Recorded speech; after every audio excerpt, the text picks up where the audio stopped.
Buongiorno a tutti signori, bentornati sul nostro canale I Signori di Napoli. Attenzione perché sarà un'estate rovente per il nostro Napoli per quanto riguarda il calciomercato, con una news pazzesca che abbiamo raccolto per voi, quindi tenetevi forte perché sta per succedere di tutto. Prima di continuare vi ricordo di iscrivervi sul nostro canale I Signori di Napoli, di attivare la campanella delle notifiche e se vi va vi potete abbonare per sostenere la nostra relazione.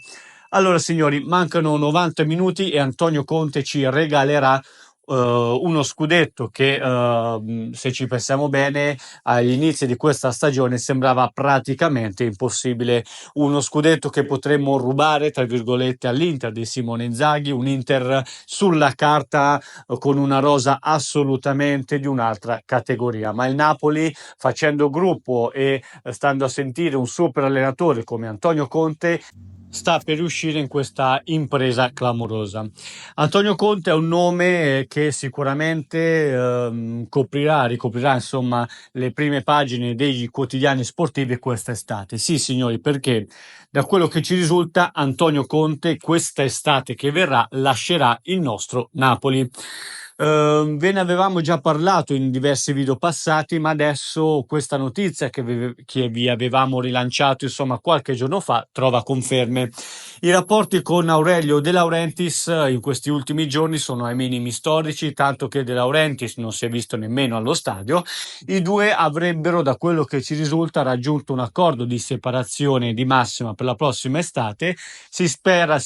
Si aspetta, diciamo, solamente di vincere lo scudetto per lasciarsi nei migliori dei modi, per comunque salvare un po' le apparenze. Antonio Conte non è rimasto assolutamente contento del mercato fatto dal Napoli lo scorso gennaio, e da quello che ci trapela avrebbe capito, o comunque penserebbe, che il Napoli in realtà non riuscirà, secondo lui ovviamente, mai a fare quel salto di qualità per colmare il gap con le big europee.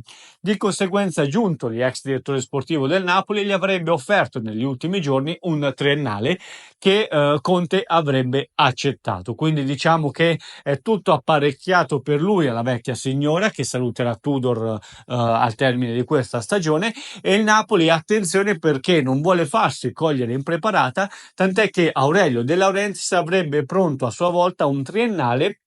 Per chi? Per Massimiliano Allegri, ritenuto da Aurelio De Laurentiis un ottimo allenatore, ha stravinto in Italia, ha una esperienza insomma decennale anche nelle massime competizioni europee, soprattutto in Champions League.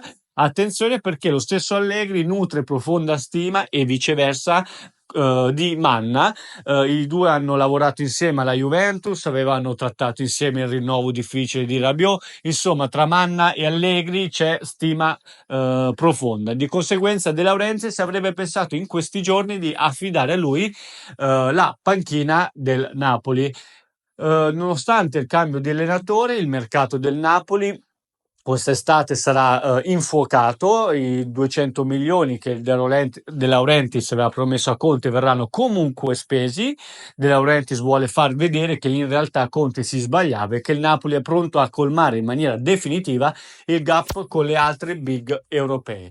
Vedremo quali saranno le prime mosse, però signori, ormai ci siamo, iniziamo a entrare nell'ottica del Napoli di Massimiliano Allegri. Attenzione però, mancano gli ultimi 90 minuti per portarci a casa lo scudetto. Ditemi cosa ne pensate, se fa bene Conte a lasciare il Napoli, e cosa ne pensate di Massimiliano Allegri. Grazie per essere stati con noi.